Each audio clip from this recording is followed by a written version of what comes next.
what happens when somebody doesn't find resonance with your three core principles and they still grind you and rate shop you? Or if it's a real estate agent, they still talk about the fact that they need to pass out 3 business cards, or they want you to pay for half of their Zillow leads, or whatever the case may be. How do you relate to that situation when it happens?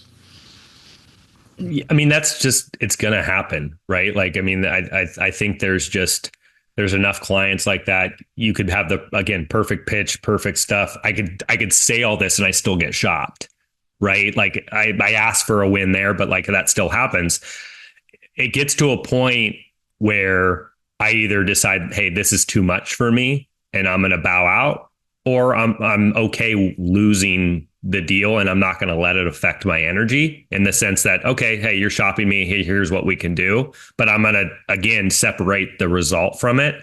But through this, like, I moved in a different direction, and I think it's like mutual on a lot of sides of my realtors using me and not, and kind of clearing house, if you will, with my referral partners.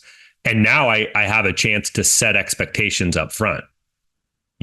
When a lot of these relationships are years in the past and I didn't have that expectation. I didn't have that, like, hey, here's who I am. Here's who I'm not.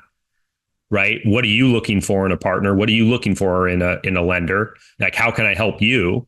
And really being mutually, on the same page with them, and setting a clear, defined, like, hey, we're on the same page. Like it's one of the things I used to do when I like hired people, was like, hey, here's my non-negotiables.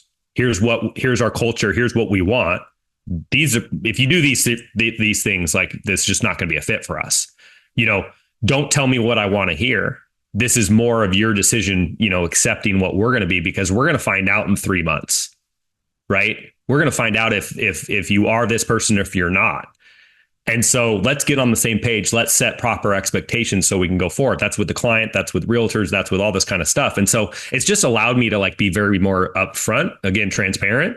And, again, and it's not perfect, like, people are still going to shop me multiple times and I'm going to still lose, but the most of it goes away.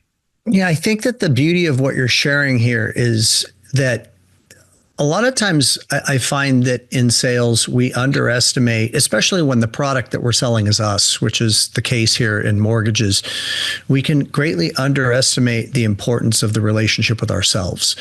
And if we're constantly contorting and trying to figure out a way to get somebody to say yes to us, even if it doesn't align with our core values and the way that we do business, it definitely has a very direct impact on how we feel about us, if we're compromising our values.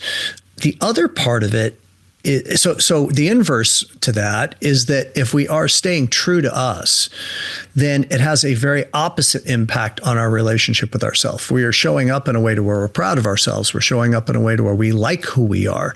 When we like who we are, not in an arrogant way, in a humble way, we like who we are because we're staying true to us, then we show up differently and we become much more magnetic. And I think that you could kind of use the analogy of dating here quite well, right? So like, if you're out there, if you're single and you're looking for a mate, and you're trying to say all the right things on a date, and some of them are true and some of them are not true, and you're kind of selling the person, you're not as attractive as you are when you are truly authentically you. People are drawn to us when they sense that level of inner confidence, that level of inner self-respect.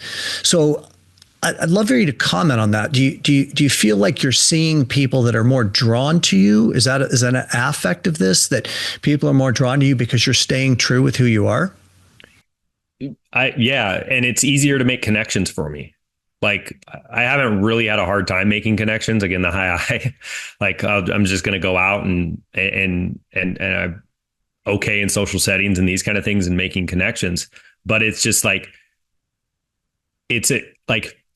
I guess being confident is, for me, is this thing that's like, it's been different throughout my life. Like, again, dating and these kind of things. I'm so true to who I am and so confident in my energy that it doesn't feel like I'm trying. I'm just showing up and being me. And that is like, I'm not wasting energy. I'm not like, I bartended for a lot of times, and I worked with a lot of bartenders. I was a young bartender, and it was like, I was playing this chameleon a lot early in my career. I'm playing this chameleon side. Well, I got to be this for this realtor. I got to be this for this realtor. This realtor is going to show up, and like, I'm constantly changing who I am, for them, thinking this is what they want. Right. And now it's like, no, I'm just going to be me. And if you like me and you want to work with me, awesome. Let's go do it. Let's go crush the world together. And if not, that's okay too. Right. Like, I just, there's how many realtors in the world and how many financial advisors and how much to do business. We don't need thousands and thousands of referral partners.